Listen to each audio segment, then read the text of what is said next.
My wife cheated with a club DJ, I sipped whiskey, hired a detective, and destroyed her entire world with one flash drive. Hey everyone. Before we kick off today's video, I've got a favor to ask. We've noticed our channel isn't getting as much love lately, and subscribing is one of the easiest ways you can help us out. It's quick, free, and it means we can keep bringing you awesome content. Your support really means a lot, so let's work together to keep this channel growing. Thanks a bunch. Now, let's dive into the video. So, after a crazy night out at the club with this guy she was secretly seeing, my wife ended up in the hospital with a busted leg and something embarrassing cut into her back. Yep, you read that right, 3 bold, bloody words were carved right above her spine, words that no tattoo artist could ever duplicate, property of a liar. Meanwhile, her lover was barely hanging on in the ICU, tubes all over and eyes rolled back, while the cops prowled the waiting room like they were on a mission. And me? I was chilling at home by the fireplace, sipping whiskey with his wife, Candace, and catching the latest on the local news when the first reports about the club incident popped up on TV. My phone buzzed with a call from Detective Elias, an unknown number. "Mr. Taylor, would you mind answering a few questions?" he asked. I chuckled, leaned back, and told him, "Sure thing, detective. I've got nothing to hide." And I really didn't that night. My alibi was airtight, Candace and I had receipts, videos, the works. We had witnesses who saw us at dinner, and I didn't lay a finger on either of them. But don't think I wasn't involved. I was the mastermind behind the chaos, the calm in the storm, the guy pulling the strings while watching my wife tear apart everything we'd built, turning her little game into an all-out war. Let's rewind a bit. This mess didn't start with blood and sirens. It started with cold shoulders, locked phones, and a strange perfume I didn't recognize. Madison, my wife, was always this wild, beautiful, unpredictable firecracker. That's what drew me in. But that same fire started to burn me alive about 6 months ago. She began dressing differently, her nights out turned into mornings with no wake-up call. Suddenly, I was the boring husband with early meetings and a mortgage. She wanted excitement, I offered love. She gave me Tyler. Enter Tyler King, a wannabe DJ, gym rat, drove a Dodge Challenger, and wore sunglasses at night. He was everything I wasn't and everything she chased behind my back. How did I find out? Not through texts or catching them in the act. It was her laugh. I hadn't heard that fake, high-pitched giggle since college. She only did it when she wanted attention, like a schoolgirl. She thought I wasn't paying attention, but I overheard her on a speakerphone call from the bathroom. I didn't confront her then. I waited, observed, noted every lie, every sneaky move, each late-night Uber trip. I let her think she was clever while I played the fool. But when she showed off a photo from a girl's night, I zoomed in, saw a sleazy hoodie and that idiotic Challenger keychain. That's when I knew. Tyler. That night, I decided to play my game. I didn't yell or touch her. I smiled, kissed her cheek, told her I loved her, and started making calls. Candace was key, Tyler's wife. She'd had her suspicions but lacked proof until I brought my findings. Together, we became what Madison and Tyler never could, partners. We orchestrated the perfect scene, a club, a blackout, a backroom brawl that would leave its mark, quite literally. That branding on her back? Candace's idea. She said Madison needed to feel it, the shame and truth inescapably etched on her skin. Madison was found crying, hurt, crawling in heels she couldn't manage, and Tyler? He tried to fight back. Didn't end well for him. Like I said, I didn't touch them. And when the cops rolled in, I offered them wine and flashed receipts for a cozy meal I had with Candace across town, perfect timing for when the paramedics were hauling my wife out of the club's restroom. But this is just the start, because Madison, lying in that hospital bed, dosed up on morphine and regret, has no clue I'm far from finished. This isn't about getting even, it's about ending the game. Her betrayal broke the rules, and now I'm the one setting them. When she opened her eyes in that sterile hospital room and looked at me like I should care, I didn't feel like holding her hand or whispering that it would be okay. No, Madison, you tossed okay out the window when you let that loser unzip your dress in his grimy car. Ethan, she croaked, her voice raspy from painkillers, what happened? I leaned against the wall, arms crossed, calm as a man watching his favorite movie. You tell me, I said. Last I knew, you were heading out for wine with Laura. How'd you end up with a busted leg in a club restroom, dress hiked up? Her eyes flickered with that little twitch, the one that shows she's about to lie. I don't remember. I think I was drugged. Of course, the classic poor me play. I moved closer, stared right into her exhausted eyes, ready to see where this drama goes next. So there I was, staring at Madison's stitched-up face when someone mumbled, "They carved liar into your back, Madison."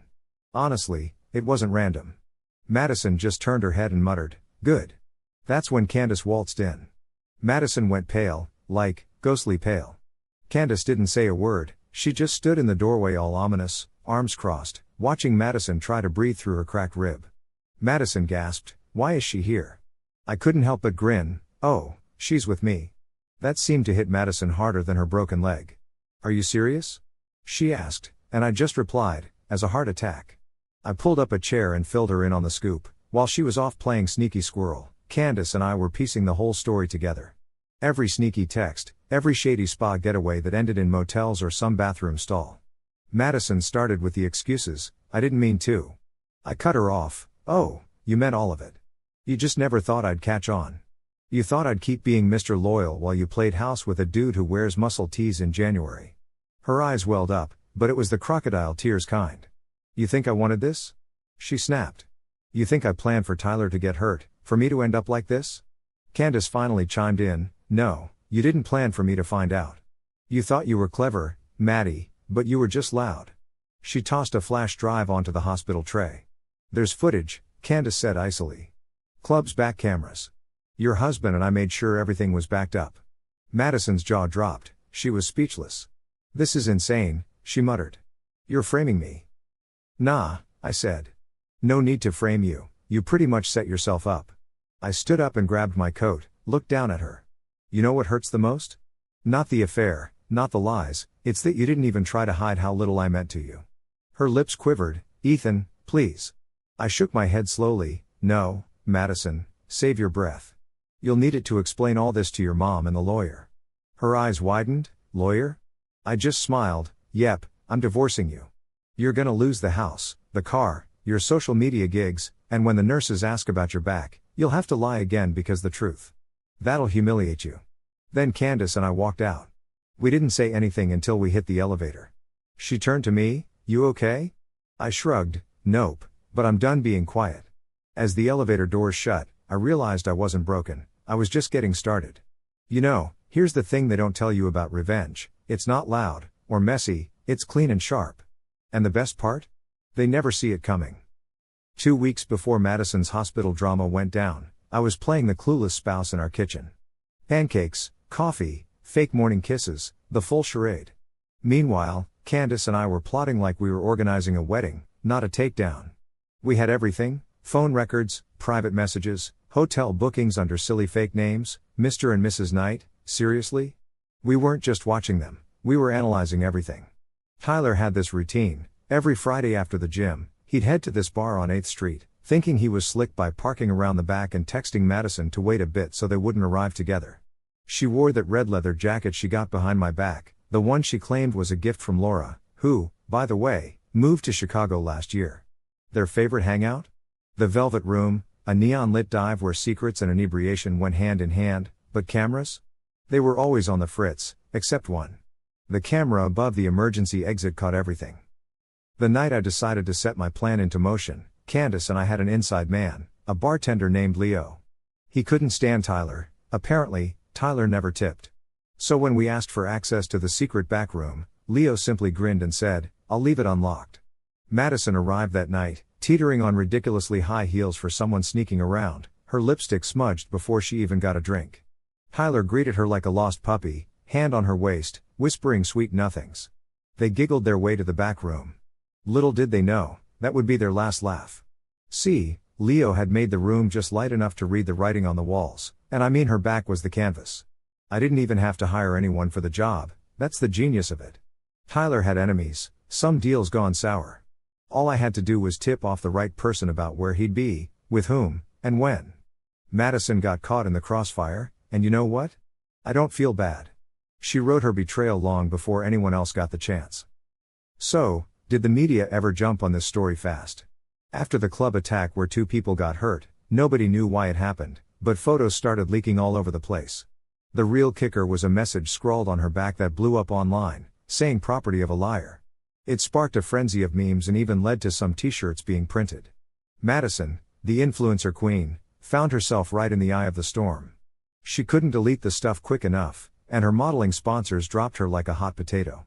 Even her fitness brand started backing away from contracts. She went from being the influencer queen to a punchline overnight.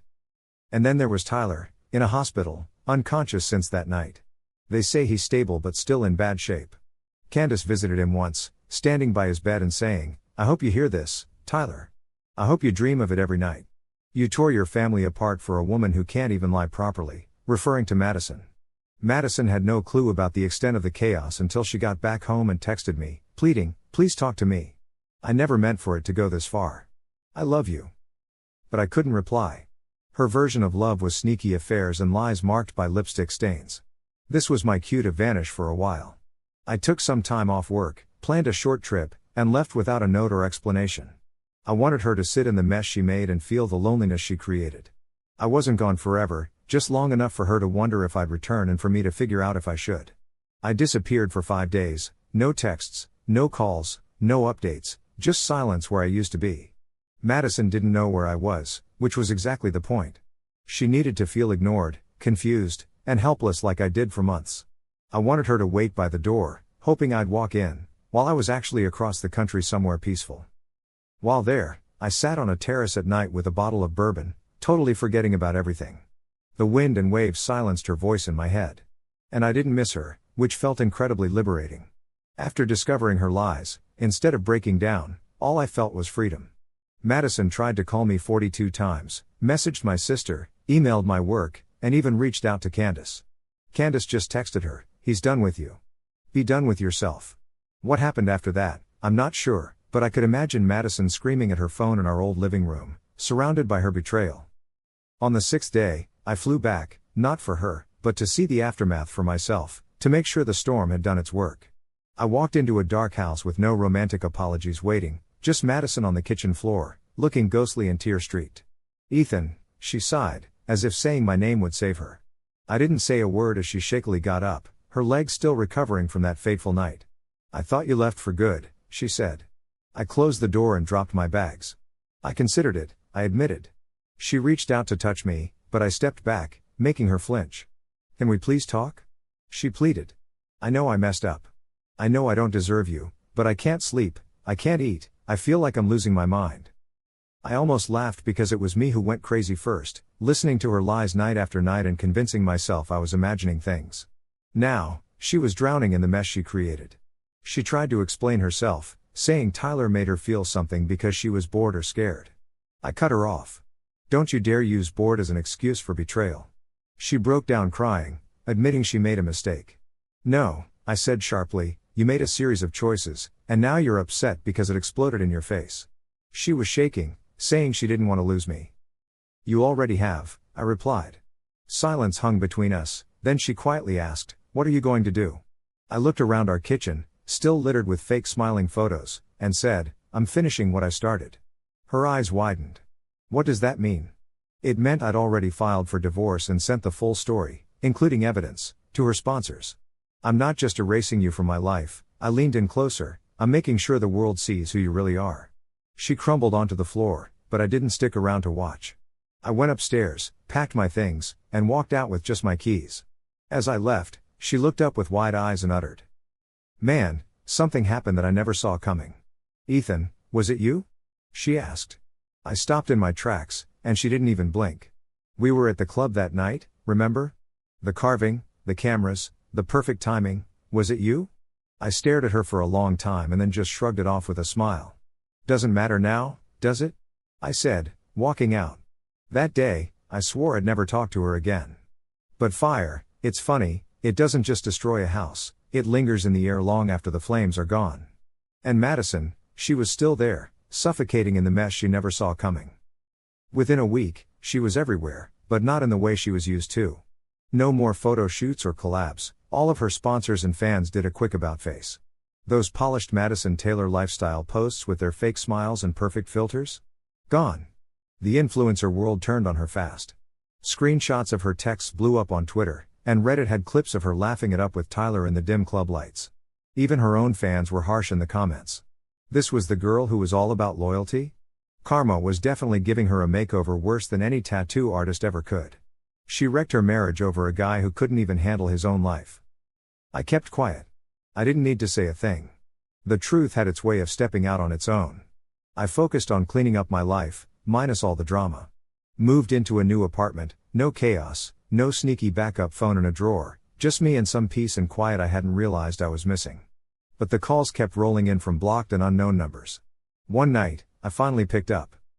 Ethan, her voice was so soft it was almost a whisper. I didn't reply. She kept going, I know you hate me. I've earned that. But I've got something to tell you. I haven't told anyone else, she said. I just listened. I'm being followed, she said, the fear clear in her voice. Someone's watching me outside my apartment. My tires got slashed last night. My gut twisted, not with fear but with irritation. Are you sure karma isn't just paying you a visit? I shot back, a bit harsh. I'm serious, she insisted, almost growling. This isn't just online trolling. This is real. Someone's screwing with me. I asked if it wasn't just one of Tyler's other flings. Madison, you know you weren't his only mistake, I said. Then she dropped a bomb on me. I think it's someone you told, she said, her voice low. What happened at the club that night wasn't just luck. You and Candace, you planned something. I don't care about the divorce, I had it coming. But everything that happened after, the stalking, the threats, I think it's because of what you started. I clenched my jaw. No one's out to get you, Madison, I told her. They already did, she replied softly, but someone out there is still playing games. I hung up, feeling something heavier than victory. It wasn't regret or guilt, but something in between. What if someone did go too far? What if I'd opened Pandora's box and couldn't shut it again? I tried to brush it off, thinking she was just scared, paranoid, spinning out like usual. But then Candace called me the next night. Have you heard about Madison? She asked. She'd jumped someone outside a gym. Black eye and a busted wrist, someone said, she got what was coming. I felt my heart drop. Candace stopped talking. You didn't do this, did you? She asked. No, I answered quickly. Did you? Of course not, she shot back, sounding insulted. I wanted justice, not a crime spree. We sat in silence, the tension thick in the air. Candace finally spoke up. There's someone else in the mix, she said. I nodded slowly. Do you think it's one of Tyler's enemies? She looked me straight in the eye. Tyler wasn't just cheating, Ethan. He owed people, a lot of them. I didn't sleep much after Madison's incident. Not because I still had feelings for her, that part of me checked out the moment Tyler's name popped up on her phone. It was because I realized I wasn't the most dangerous person in her life anymore. That meant things were really taking a turn I hadn't anticipated. I texted Candace first. We need to talk tonight, she replied quickly. Come to my place at 8 o'clock. No phones. That last bit freaked me out. When I got there, she had already poured 2 glasses of wine and closed the curtains like we were planning a war. Talk, she said. No small talk, just straight to the point. I didn't send anyone after her, I said. You didn't either, right? Of course not, she said, sounding pissed. I wanted to set things right, not go to jail. We sat there in silence, with only the hum of the fridge and the occasional noise from outside. Inside, it felt like the calm before a storm. Candace finally broke the silence. There's someone else involved, she said. I nodded, feeling uneasy. Do you think it's one of Tyler's enemies? She looked at me seriously. Tyler did more than cheat, Ethan. He owed people, a lot of people. I wandered over to a drawer and pulled out this thick, old-school folder crammed with printed papers, photos, and messages scrawled in red ink. I did some snooping, she said, after everything went haywire. I got curious. Turns out, Tyler's been running all sorts of scams, cryptocurrency pumps, fake events, and dodgy debt collections. He's crossed a lot of folks. Flipping through the folder, one name jumped out at me, Brandon Malloy. Who the heck is this? I asked. She looked away for a sec, then said Tyler owed someone $60,000, a guy who went to jail for serious assault 3 years back and just got out 3 months ago. Suddenly, my throat was tight. Do you think he's coming after Madison? I asked. Candace nodded. If he thinks she was involved or too close for comfort, then yeah. I leaned back, rubbing my temples. This wasn't the plan. I wanted her disgraced online, not beaten up in a parking lot. Candace sat down next to me and said something surprising. You should warn her, I laughed, kinda bitter. After what she did to us? She gave me this look, softer. It's not about forgiving, she said, it's about not regressing. We aimed for ruin, not destruction. I met her gaze and recognized something, No love or pity, just the look of someone who's been through hell and doesn't want others to face the same. The next morning, I made the call. Madison picked up on the first ring. "Ethan," she said, her voice tired. "Listen up," I told her. "You're in danger, and it's not from me. Tyler crossed someone, Brandon Malloy." Silence, then a whisper, "I know that name. Tyler talked about him once, said he'd kill him if he escaped." "Well, surprise," I replied, "he's out, and he might think you're tangled in Tyler's mess." She didn't answer. "I'm not calling again," I said. "Get out of town, now." I hung up before she could respond because, despite my anger, I wasn't gonna let her die, not like that. What I didn't know was Brandon wasn't just after her. He was hunting anyone linked to Tyler, including me. I thought I was clear, done, but Brandon Malloy had other ideas. It started with a note, no envelope, no return address, just a scrap of paper shoved under my door. The message, in jagged black ink, said, "You played a part, now pay a price." I stared at it for ages. I didn't panic or call the cops. Not yet. I checked the hallway cameras, nothing. The footage was out from 2:16 to 2:24 a.m. Classic blackout move. Whoever did this knew their stuff. It was time to stop pretending this was just Madison's problem. I called Candace. She picked up on the second ring. "He found me too," she said before I could speak. "There was a dead bird on my porch, neck snapped." "Jesus," I replied, pacing. "We need to meet, figure out how deep this goes." "No," she said, dead serious. "We need to disappear, at least for a bit. This is real." She was right, but I wasn't ready to run, yet. This wasn't just a threat, it was a message. And messages have meaning. So, I reached out to Drew, an old college buddy in cybersecurity. If anyone could dig into this mess, it was him. I sent him the note, shared everything Candace had found, names, dates, deals, Tyler's dirt. Drew hit me up the next day. "Ethan," he said softly, "you're on a list." My stomach dropped. "What kind of list?" I asked. He took a breath. "Brandon Malloy kept records inside, letters, names, connections. You, Candace, Madison, even Tyler's old gym trainer. You're all flagged, some in red ink." "What does that mean?" I asked. "Inmate code," he said. "Red ink means final."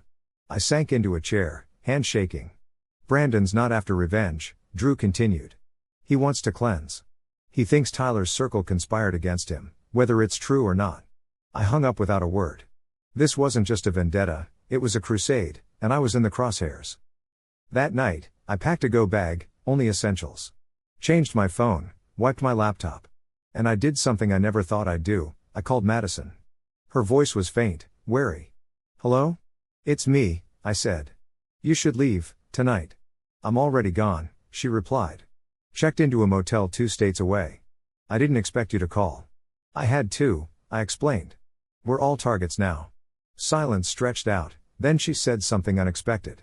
"Ethan, do you think I deserve all this?" I stopped. "No," I began. "So," I told her, "you deserve to be known for what you did, not chased down." I had no idea Tyler was mixed up with that guy. She was like, I didn't know any of it, whispering like she was a little kid clinging to a fairy tale. But I told her it's too late to worry about that now, just keep your head down. "I miss who we used to be," she said, like she was holding on to an old bedtime story. But I told her that part of us died the moment she let someone else into our lives. Then I ended the call. Candace and I met up one more time before skipping town. There were no tears, no last hugs or anything, just a plan to vanish. She said, no numbers, no social media, nothing that links us back. And I was about ready to leave when she grabbed my arm and said, "If we make it through this, let's agree never to talk about Tyler again." I nodded, but I had a feeling this wasn't gonna end quietly. It'd end with someone getting hurt. I should have just disappeared, taken on a new identity, used a prepaid phone, started fresh. But I didn't, because when you've been hunted, really hunted, the unknown is scarier than the fear itself. So, I stopped hiding and called Marcus Wells, a guy I hadn't talked to in years. Ex-military, ex-con, now working private security. He owed me big time. I told him about Brandon Malloy, the guy circling me and some others, and how I wanted it to stop. He asked if there was any paper trail. There wasn't, but I had names, faces, a dead bird, a threat note, and a camera that went dark, all pointing to Malloy trying to send a message. Marcus was on board immediately.